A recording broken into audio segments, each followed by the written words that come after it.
All right, team, welcome back to After Hours. We're going to give you a amazing show today, so you're going to want to stay into the end. I think it's going to be one of our longest shows, and in this show, we are going to be interviewing CTO at the Casper Association, Michael Steuer, and we already recorded it right now. We just got out of the recording, and it was phenomenal, so you're going to want to watch until the end. Maddie, what were your thoughts on Michael? My God, Michael is just an absolute wealth of information, class act. I think you guys are going to really enjoy what we talked about today. And we answered a lot of really important questions in relation to Casper Network and just the future of the network as a whole. Yeah, so what did we talk about? We talked about just about Michael and his background. We talked about, his early stages at the association or, labs back in 2018 and Team Make and what he was doing in the 2000s. So you get a full scope on him. And then we talked about the team at association. We talked about how he is going to strengthen the Casper network or the community, because that was one of his goals as the CTO, is to help the infrastructure of Casper and to lead the community. And he's been named the interim board leader, as well as Shafnik and Pascal. So he is one of the leaders in Casper. So it's very important that we talk to him today. And it was only by the help of you guys. Listen, we could not have done this without you guys. You guys responded. You guys tweeted at him. You guys got a hold of him. We had DMs coming our way that was like, hey, I have Michael's info. You want it? And I'm just like, bro, like, talk to him. Like, I want it to come from him, not from you, okay? And so it was great. I think we got along. It was very fun. And so, team, you're going to want to watch this whole thing. Before we get into the interview, though, you are probably going to want to become a CryptoCharged member. We are from CryptoCharged.com, a crypto education platform where we don't manage your money. We just teach you how you probably should be managing your crypto investments. So you got the daily shows, you have the Discord, you have the tools. Use code YouTube in the pin linked down below. Take you directly to our website, and you can sign up there. As I've told you before, Maddie, we were talking about everything that was going down with Casper within the last couple of weeks. And we did the coverage on the show, of course. We did like 80 minutes of video content, show content last week for you guys, but you're not going to get that always. So you need to be in the Discord to be able to get that. And the only way you can do that is becoming a CryptoCharged member. Team, let's get into the interview though. All right, team, we are here with Michael Steuer, the CTO at Casper Association. And Maddie, I think it would be better if you actually introduce him here. Yeah, absolutely. So first of all, my apologies for mispronouncing your last name for so long. Very, very German. Steuer is your last name, which actually I was looking up. Your surname in German means helmsman, or like a captain. So captain, my captain, thank you for joining us here today. I know that you have decades of experience in the tech realm. I know you were there from some of the early internet days, contributing to open source libraries. You've worked at a variety of places like THQ, Xfire, and Placino. And obviously you're a big contributor to a lot of the interface that we see now, like CSPR.live, Casper.click, all those things, as well as a co-founder at Casper Labs. Obviously that's kind of a top down on some of your background and resume, but maybe you could tell us a little bit more granularly about, kind of how you've come to this space, what piqued your interest in DLT, and kind of how we got here today in developing blockchain technology. Sure. Well, first of all, thank you guys for having me here. I've watched many of your shows, a big fan of what you do. I have to say, I sent some of them to my wife, and she wanted me to tell you guys that she thinks you guys are hilarious in a good way. So you have fans over here. Thank you. So yeah, background. First, I wanted to ask you guys, do you guys know that today is Casper's anniversary? Wow, I did not know that. Well, happy birthday, Casper. Yes, so that was Halloween 2018 that we officially incorporated Casper Labs. That was really the beginning of this journey. But I'll step back a little bit further since you guys asked. So I'm originally from Amsterdam, the Netherlands. So even though it's a German last name, I'm Dutch, but I've been in the United States for the past 20 years. I started out in e-commerce in the mid-90s, some of the early sort of e-commerce websites, etc. Quickly pivoted into mobile interactive applications, which I think I'm a little bit older than you guys, so you probably don't remember. But in the early days of mobile, that meant text messaging, right? So text ABC to 123 to get your 99 cents a pop horoscope or things like that. Rolled out a network of connections to mobile operators in Europe, over 100 carriers. and supported companies like MTV and Bertelsmann Group and a bunch of CNN, Time Warner, etc., in their early mobile initiatives. And then as mobile became more and more advanced, it went from text-based applications to ringtones became big for a while, and wallpapers, then videos. And then around 2001 or so, devices became powerful enough to support or potentially support things like mobile applications and games. And I joined THQ, which you mentioned, one of the top 3 global video game publishers at the time, as their CTO for mobile, and oversaw the team that really put the first downloadable mobile games on a phone.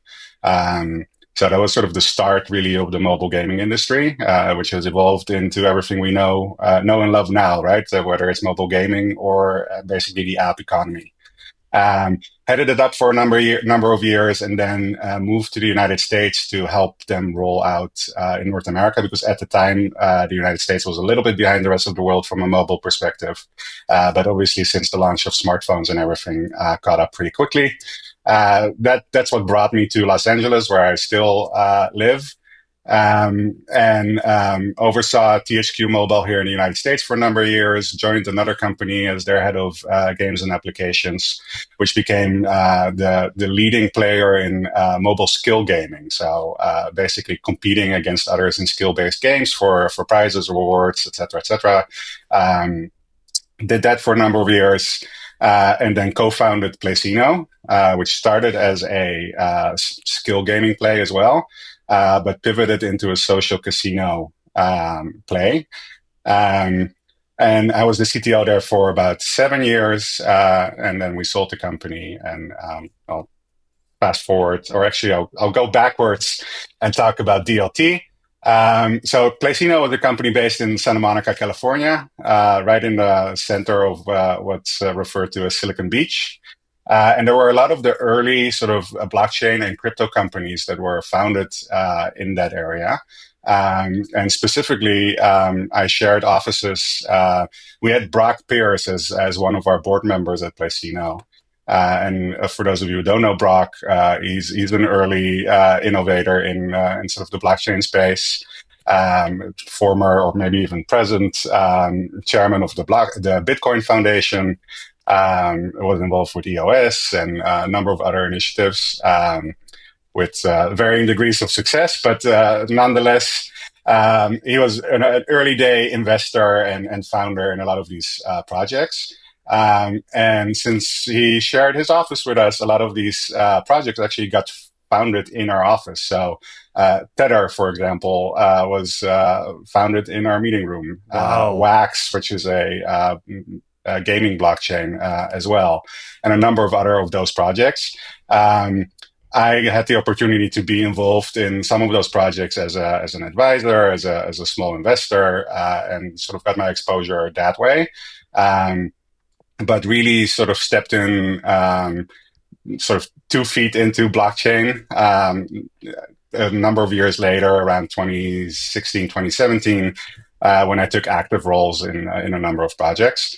And then around 2018, we founded Casper Labs. Started in the summer, took a number of months to organize, and as I mentioned, October 31st, 2018, we founded Casper Labs, and the rest is history. And we can talk about that as well. But that's how I got here.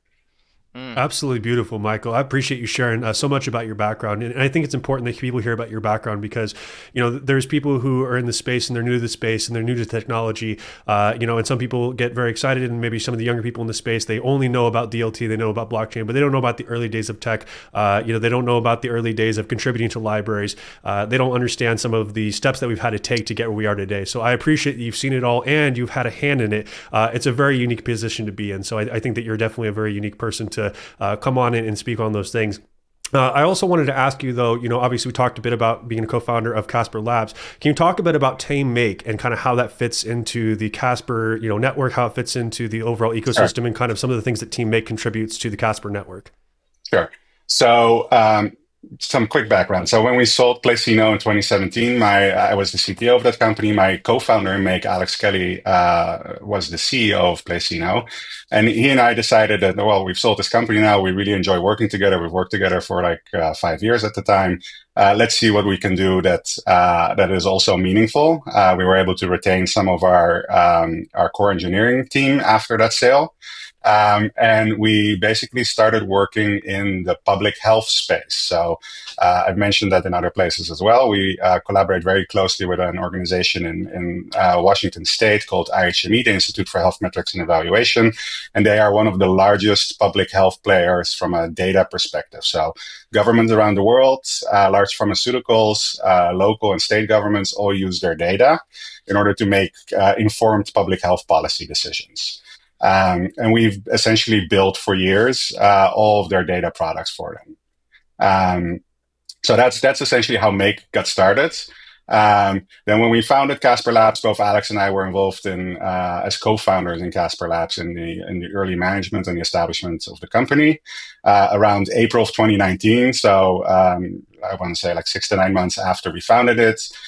We realized that we were doing a lot of things at once, and we focused back on Make and what we were doing there. And Casper Labs was on its way to develop the protocol and the node. And as everybody knows, the mainnet launched in 2021. So that took a few years, and we were focused on the other side of our business. Then just before mainnet launched, obviously we stayed in touch with the Casper Labs team as shareholders and as co-founders. And they came to the realization that they built a great protocol. We're ready to launch mainnet, but we're lacking some things from an ecosystem perspective, right? So they had developed a rudimentary block explorer in-house, mostly just for their own purposes around development. They had developed the Casper signer, which is can't really be called a full-fledged wallet, right? So Right. They came to us and said, listen, we need some things. We need them to be done well and quick and be well supported. And we know what you guys are doing in the public health space, for example, and with big data. Blockchain is also a big data play in a way, right? So Right. why don't you help us out? So we got involved just maybe end of 2020, early 2021. Became part of the early test nets. Those were referred to as like CharlieNet and DeltaNet. And provided validation services there. We took over this rudimentary block explorer, supported it for a while we developed Casper Live. Ultimately, we took over the Casper signer, and also supported that for a while we developed Casper Wallet, which has now become sort of the go-to wallet for the Casper network. And then we realized that the ecosystem is a whole lot more. It cannot rely on a single party to develop everything. So we need to create environments and tooling for other parties to really be successful on this network. So that's more or less the genesis of things like Casper Cloud, the indexer and notification services, as well as Casper Click, which really makes it easy for a dApp developer to integrate with the Casper network from a front-end perspective, not having to care about all the 10 plus different wallets that they need to support, social logins, interfacing with nodes, etc. It's essentially a single integration and you're on your way.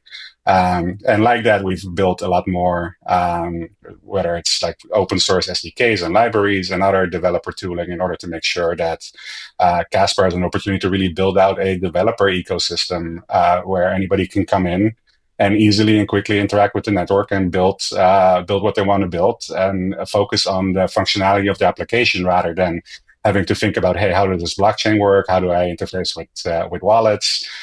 Do I need to upgrade every time a wallet changes their interfaces, et cetera, essentially, right? So we're taking a lot of sort of that maintenance responsibility away from the developer and allow them to really focus on what's core to their product. Absolutely beautiful, Michael. And as somebody who's used CSPR.live since 2021, I can say there's been massive improvements in overall user experience, from ledger integration to the upgraded wallet move from Casper Signer to the new wallet from Team Make. And just overall, usability has increased exponentially since 2021. So I definitely have seen the developments on that front as just from somebody who is a regular everyday user. I wanted to shift some of our focus. I know that Gavin's got some questions for you here as well, into Casper Association, which is kind of really the heart of what is going to be driving development of Casper network ecosystem. And I know you guys are a nonprofit based out of Switzerland, so I just kind of wanted to share that with our audience so they're very clear about what Casper Association is. And we've got plenty of people on your team there, plenty of very qualified engineers. Obviously, have some big names on your team there: Matt Shatniff, Ed Hastings, Elise Carley, and Gary Benetzit. But can you share some insights about the people and some of the expertise in the association, and how they're going to help drive the future of the network forward? Sure. So, first of all, I know that there's always been some confusion, right, around like the various entities in the ecosystem. And I'm happy that you guys are also working on clearing that up. And you're right, like the Casper Association is what, since mainnet launch in 2021, has been the entity that's responsible for the protocol, the network, all things sort of public facing, right? So, for all intents and purposes, the Casper Association is what has driven forward the development of the protocol, and certainly since the last months, the only party that's driving forward the development of the protocol. That's not to say that there haven't been, let me put that differently. Some of the core engineers that originally developed the protocol, just for historical reasons, because that's where they were employed by Casper Labs, and Casper Association had an outsourcing relationship with Casper Labs, right? So one of the things that has happened over the last 6+ months is to bring all those engineers under the umbrella of the Casper Association, so that there is a single focus in that engineering team, no distractions by let's call it third-party projects, going after enterprise opportunities and things like that. It's really a singular focus on moving the protocol forward, supporting the network, getting our ecosystem enabled to build and succeed on the Casper network. So we have a very strong engineering team. All of the core engineers are still there. Ed Hastings, who you mentioned, is our head of engineering, of core engineering. He is a fantastically talented engineer, as well as a great team manager. Has been involved with the core engineering of Casper Protocol since the early days. And like that, there are a number of fantastic engineers who are working their collective butts off to drive this protocol forward. And I think I mentioned in the X space, we are wrapping up here I go. Keep calling it Condor, right? Yes. Casper 2.0, and are expecting to cut a release in the next days, which means we're actually feature complete on Casper 2.0. Which has been a goal that we've been chasing for quite a while. There's no way around it other than to say that Casper 2.0 or Condor has been much delayed. And obviously, when I came in, one of my first and top priorities was getting that back on the rails and getting it to a release. So that's now finally happening. And that's what the team is focused on. And then from there on, it's about two things. One, the protocol will be ready, the node will be released, but there's a lot of downstream impact, right? So if you are a dApp developer or an exchange or anybody who interfaces with the network, there are going to be some changes between Casper 1.x and Casper 2.x. So we want to make it so that that's as easy and as seamless as possible for all those downstream parties. We've made some changes to the interfaces in the Casper 2.0 to make it so that it isn't as big of an impact as it might have been otherwise. We've worked with the SDK developers to ensure that the SDKs are built in a way that it's almost entirely seamless. So that if you are an exchange, for example, who's interfacing with the Casper network, which all of them are in order to support the Casper token, right? Right. It's not a huge lift when Casper 2.0 comes. So that's one thing, focusing on the downstream impact and making sure that everything is ready for activation of Casper 2.0 on the mainnet and on testnet first. And the other thing is just supporting some of these new initiatives that we've talked about and we can talk more about, right? So one of the things that I talked about the other day is the addition of contracts being able to stake and unstake directly on the network, which is a huge capability in the context of things like liquid staking, right? So in Casper 1.x, only users can stake and unstake. So there is a rudimentary liquid staking token on Casper, but the way that works is, in essence, you transfer your Casper to while it's set up with MPC, meaning multi-party computation, so it's highly secure. You are, in essence, transferring your Casper to a centralized process, which then stakes it on your behalf. So it's not sort of fully on protocol, fully native. Now that contracts will be able to stake themselves directly, in essence, it's an atomic transaction, as it's called, right? Like as a user, you interface with a contract, you transfer some Casper to the contract, which then in the same transaction puts it in the auction and stakes for you. So that's a highly secure, very native way of doing liquid staking, and we're very excited about the potential of that, especially since Casper is a proof of stake chain, has a relatively high APY. We believe it is an attractive DeFi instrument, not just for Casper users that are already in the ecosystem, but also for DeFi participants in other ecosystems. So we're working with the Router protocol, which is also coming online in the next weeks, to build solutions where if you, for example, have, let's say, USDC on Base, with one click, you can bridge your USDC to Casper and put it in liquid staked Casper. Earn your 15% yield and maybe bridge it back to Base or get USDC again or some other instrument. And in the meantime, benefit from your 15% yield. Absolutely beautiful, Michael. You're a wealth of information. I really appreciate you sharing all of that. As somebody who really loves the granular technical data, I really appreciate you sharing all that. If I go too deep on anything, let me know. But, no, not at all, though. Before we move, though, into some of the fundamentals of Casper, again, I just want to reiterate some of this for our audience. I know that Gavin had something he wanted to ask for sure. Oh yeah, Michael, wealth of knowledge here. I mean, you're kind of crossing out my questions here, but I'm glad you're getting into it here. Michael, one of the things when you were named CTO of the association was, for infrastructure, but also the community. And I just got to say, I was kind of glazing you before we started recording here. I was just kind of saying, hey, Michael, thank you. You're a breath of fresh air, because we weren't hearing nothing in the summer months as it relates to Casper, let's just say community leaders. And so when you took over as leadership in the Telegram and on X, I was so excited for that. And as you noticed, or if you've, I'm just gonna, you said you watched our show before we started recording here, but when you said that, we have been covering your actions and what you've been doing at the association since you got there, the interim board, the DeFi calls, the AMAs, we've covered all those things. But talking about the community here, and just speaking as let's just put myself in the position of a, Casper community leader here for a second. How are you going to strengthen the Casper community going forward?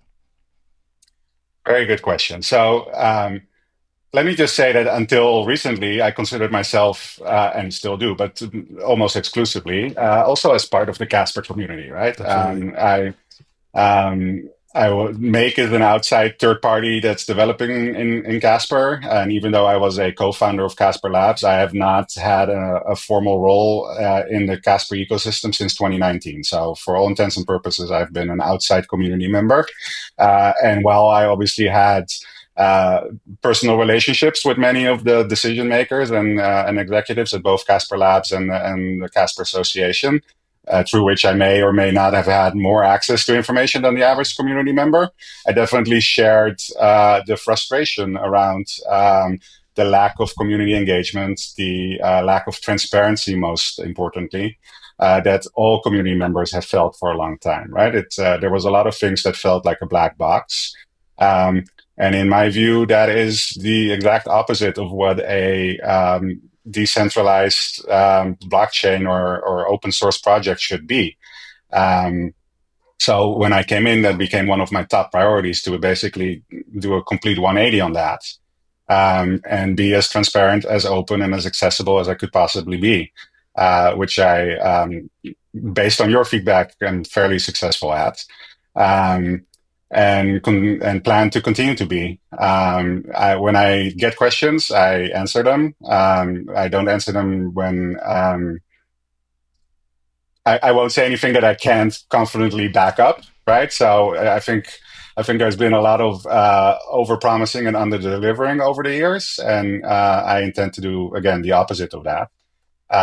So for a project like this, community is everything. It's called a network for a reason, right? A network comprises of many, many, many participants. You cannot have a blockchain network without a strong community, and that's what we're working towards. Casper Fans has been a very successful tool in that regard. We launched that, I think, a month ago, maybe a month and a few days ago. We are now at 450,000 new users who are interfacing with Casper as a blockchain brand, right, and a name that they're now familiar with, that weren't a month ago, right? And in addition to that, these 450,000 users have performed. I haven't checked the latest numbers, but when I looked a few days ago, it was over 6 million tasks through the Casper Fans app. It's probably 7 million at this point.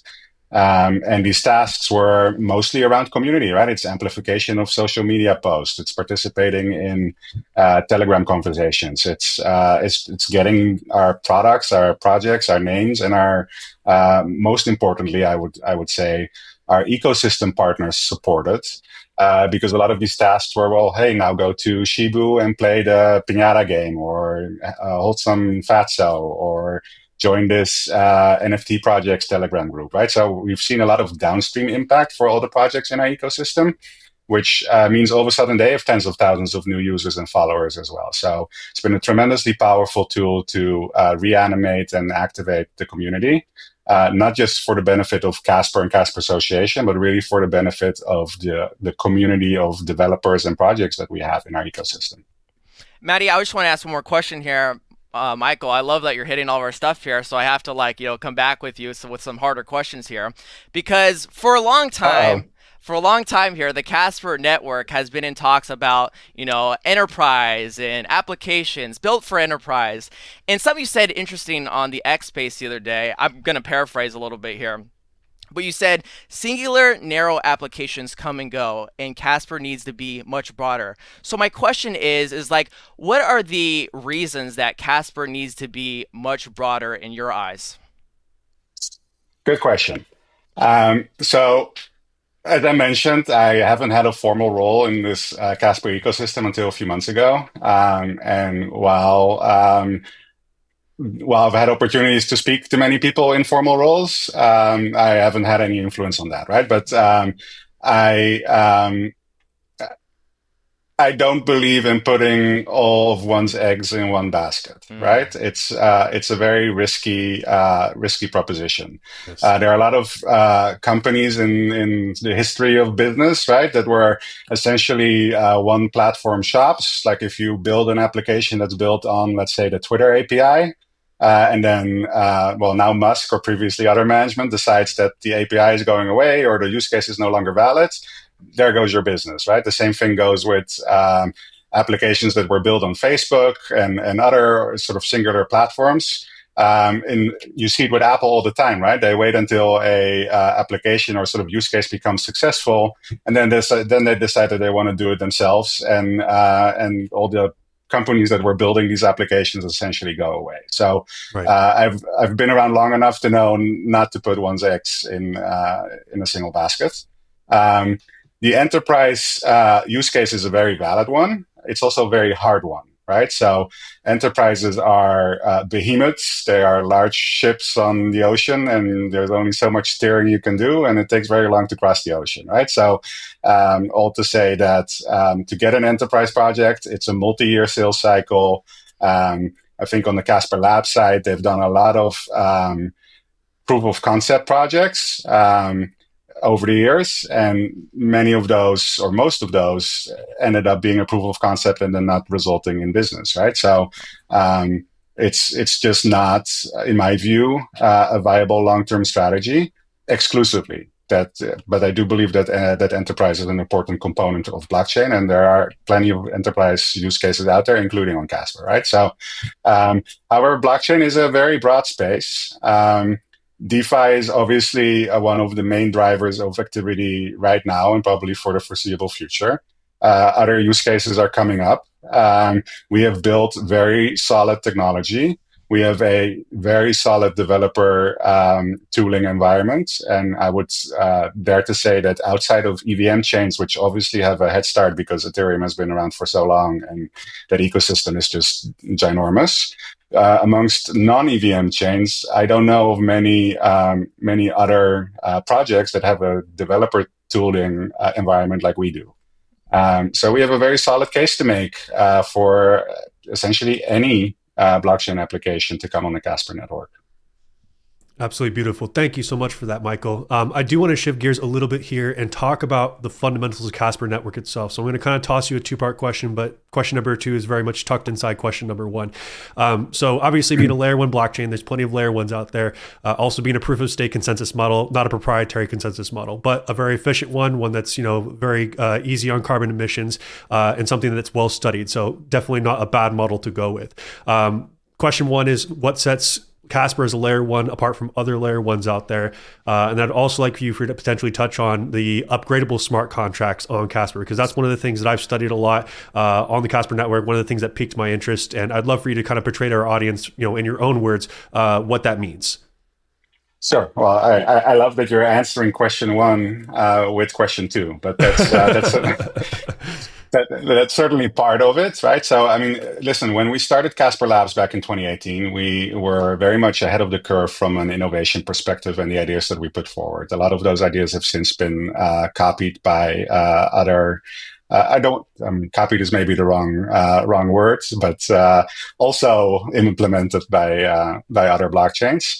And frankly, like from an innovation perspective, we have some catch up to do, right? Like we're behind on zero knowledge proofs, for example. There's a lot of work that has been done on in the R&D department of Casper, which will support that in the future. But if we're open and transparent about things, there's some catch up on the innovation side. However, we do have a number of very strong attributes. So you're mentioning upgradable contracts. That has been something that Casper has supported from day one, which, again, for users not familiar with the concept, if you develop an application, and anybody who works in Web 2 knows this, your application is essentially never finished, right? You either find bugs that you need to plug, or you come up with new functionality that you need to add. And in many blockchain environments, that means you have to redeploy contracts and somehow securely manage that your users migrate to that new contract because your old contract has a bug or doesn't fully function, right? There have been some workarounds in, for example, the EVM space with proxy contracts, where you basically put a proxy in place that you can then point at different contracts as you see fit. But those have both usability as well as security aspects to it that are not ideal. And Casper, from the outset, has decided, well, this is not how software gets developed in the real world. You need to be able to perform upgrades on your contract, and we've done that in a very solid and secure way. Similarly, access controls, for example. Many contracts implement, again, on the contract level, a lot of different ways of making sure that the average Joe doesn't get to take all the tokens out of the contract, but the admin has elevated rights, right? This is implemented in most contracts on a sort of case-by-case basis in a manual way. The Casper blockchain, or the protocol, has built-in access controls that allow you to set these things up on a protocol native way, which makes it a lot more secure. And again, takes it out of the responsibility of the contract developer to really think about how to secure this and make sure that their contract isn't exploitable. Like that, we are just essentially always thinking about how can we make our environment as meaningful and usable to our developers in a way that security is at the front, convenience is at the front. And we're now, again, in a mode where we're thinking about innovation. The first thing that you saw is this contract staking functionality that we added. We are putting out such a solid technological foundation with Casper 2.0 that we can now start to iterate and be nimble about our plans and be responsive to market needs in a way that I think some of these other L1s might not be. Absolutely wonderful, Michael. I appreciate that explanation. And again, guys, this is really important fundamental information that you guys need to know if you want to engage in the Casper network at all. Understanding these fundamentals is going to be very important for you guys. You've talked a lot about 2.0, which is not Condor anymore. It's 2.0, just for everyone's clarification, Casper 2.0. We know that we had a hack on Casper network a few months back, and a lot of people are very upset about it. Nonetheless, though, this is part of the proof of stake model. When validators identify a bad actor, we have a responsibility to protect the value on the network. With Casper 2.0, are we going to see improved security on the network where we could potentially have a shorter amount of downtime when we do identify bad actors? Yes. So obviously everybody was upset about that hack, present company included. It turned out that that was actually something that probably was present in the code since day one. And the reason, so let's back up. So the validators got together within hours of discovering this hack and decided collectively that the best thing to do for the network and to protect the interests of the network participants is to halt consensus, right? So we all know the network went down. It stayed down for a number of days until the validators were comfortable that things were ready to go again, and decided to resume consensus. What happened in the meantime was diagnosing the hack, which took a few hours only, fixing the hack, which only took a few hours as well. The remainder of the time was spent on actually traversing the entire blockchain back to Genesis, having developed a specific tool for that during that period of time because it didn't exist, in order to make sure that this exploit that was used by the attacker back, I think it was in July, wasn't previously used as well, since we found out that this the opportunity for this exploit always existed. We wanted to make sure that if we resumed consensus, there wasn't some other Easter egg hiding somewhere that that could use the same exploit essentially. So that was why it took a few days. As a result, we now have a number of things in place in Casper 2.0 that obviously, this hack has been, or the exploit has been closed. We've had additional security audits to ensure that there aren't similar exploits possible. We have the Casper 2.0 code base specifically around all these token transaction related functionality going into an additional security audit. And we've built functionality in that would surface any sort of action that was similar to this hack immediately to anybody who's watching.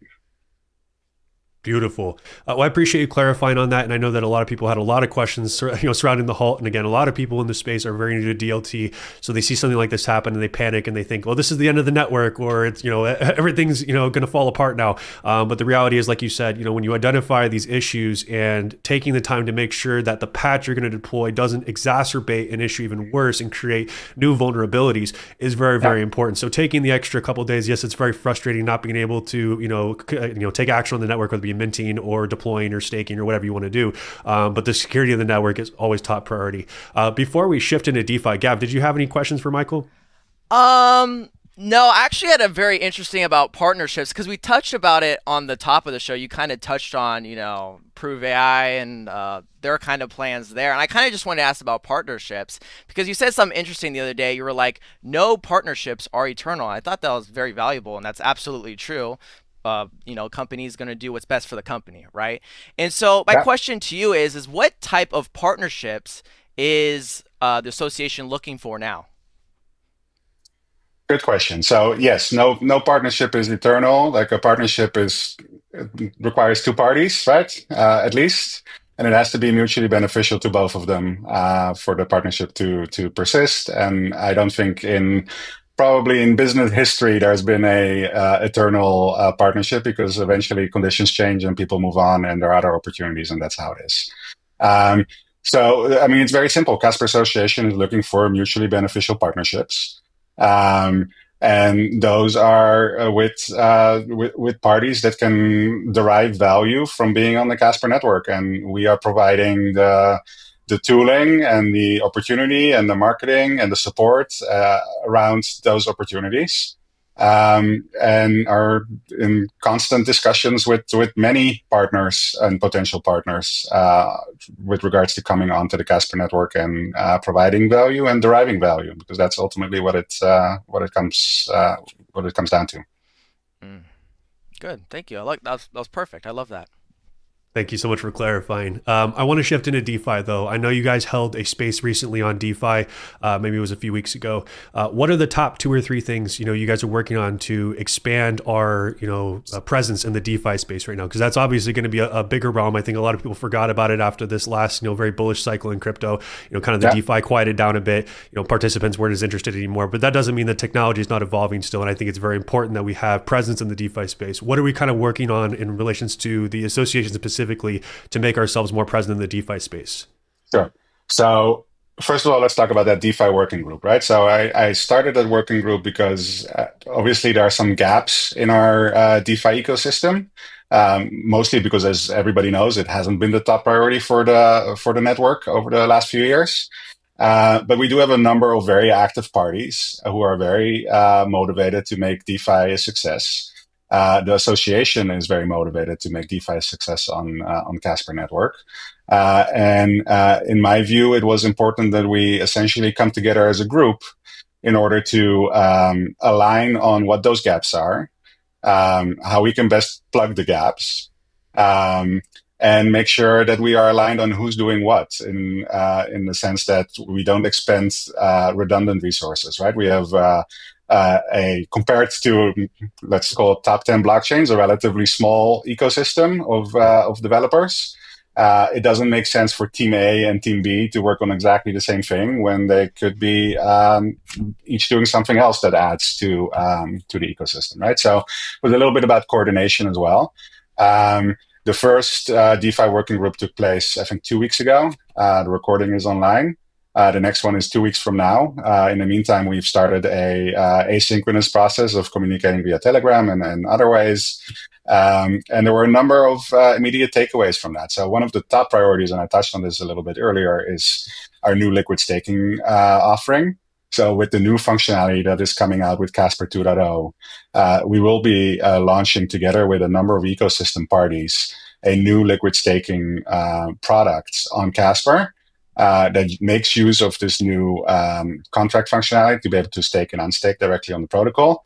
And we're working together with the router protocol to build what they call an adapter. They have this product called Router Intents, which allows you to essentially have a one-click experience from any of the networks that they support. And I think they are supporting 35 or more, both EVM and non-EVM networks.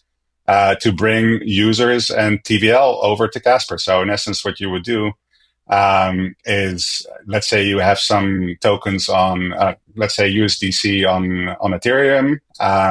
You click a button, your USDC gets bridged over to Casper, and in that same transaction gets put into liquid stake to Casper. You start earning your 15% yield, and you have a liquid token that you can now either swap into USDC again, or bridge back to another network, or do with whatever you may do, right? So you essentially get the liquid token and the 15% yield, and coming from any other network, getting 15% yield on a staking token is actually pretty fantastic. So we believe that has a lot of potential from a product and marketing perspective.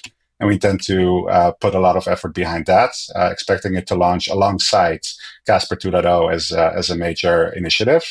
Another gap that is pretty clear is our stablecoin environment, right? So we have CSPR USD, which hasn't been well supported. I think it depegged from the dollar as well. One of the conversations during the DeFi working group, which you can again see in the video, was with Sarson Funds, with John Sarson, about how we can improve that particular product and what kind of support it needs. And there's a number of parties who are excited to step up and help make that a success. In parallel to that, we are in conversations with Circle. We have implemented USDC for Casper. It's in their review. I was in touch with them yesterday, and it's in their near-term review cycle. So we're hopeful that we can get that rolling, which would be a big deal, right? If we can get USDC supported on Casper. Absolutely.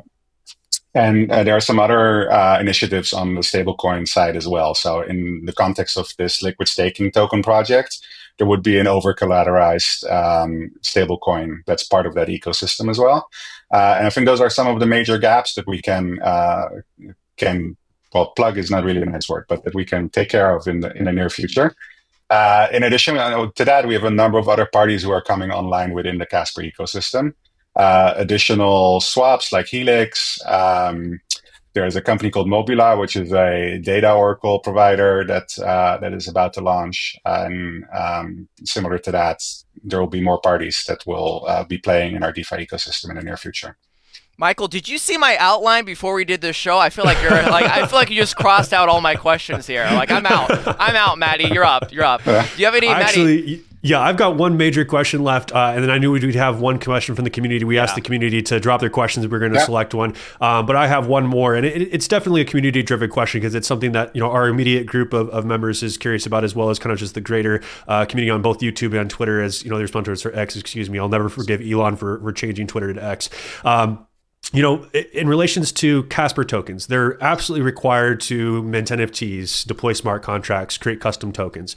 Right now, though, in the United States, we only have really two markets that are available to us. One being Uphold, which is technically a UK-based enterprise, and they're not technically an exchange. They're a bank that offers digital assets. And then we have Crypto.com, and the barrier to entry there is very high because of the fees that they charge there. So, U.S. customers getting access to CSPR tokens is very difficult.